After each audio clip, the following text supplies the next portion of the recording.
Bah, c'est chaud, hein, si vous le touchez. Alors si vous avez, et pourtant il n'y en a pas beaucoup. Donc plus vous en avez, plus ça va chauffer. Et ça, il faut.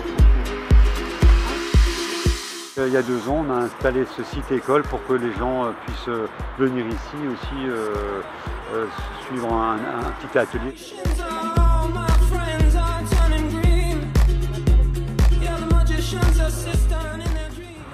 Là, on va mettre ça dessus. Alors là, exactement, ils ont fait ce qu'il fallait pas faire. Et enfermer les déchets dans le plastique. Ouais, non, mais là, c'est vraiment. Alors le papier, c'est très bien, mais il faut le réduire en morceaux. Hein. Donc voilà, en petits morceaux. Donc après, ça va bien s'intégrer. Au fond, le compostage, c'est la chose la plus simple à faire. Hein. C'est d'une simplicité enfantine. Et la vraie difficulté, c'est changer d'habitude. C'est à un moment donné dire à un moment T, bah maintenant je commence à jeter mes déchets dans un bac. Et je pense que les gens viennent ici pour se mettre en confiance par rapport à ce moment où ils commencent à composter. En général, je fais 6 carottages. 1, 2, 3, 4, 5, 6.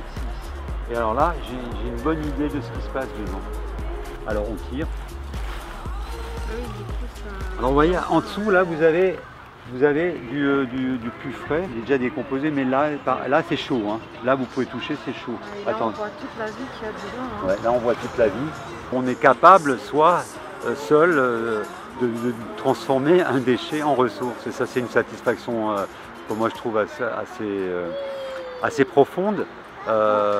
Et ensuite, on participe aussi à être plus sobre, à être plus conscient de la limite des ressources et de voir que le monde change. On rentre dans un nouveau paradigme d'une économie plus solidaire, d'une économie circulaire, d'une économie de partage et une remise en question profonde. Mais ça commence par des petits gestes. Si on n'est pas capable de faire ce petit geste, c'est pas la peine d'avoir des grandes pensées.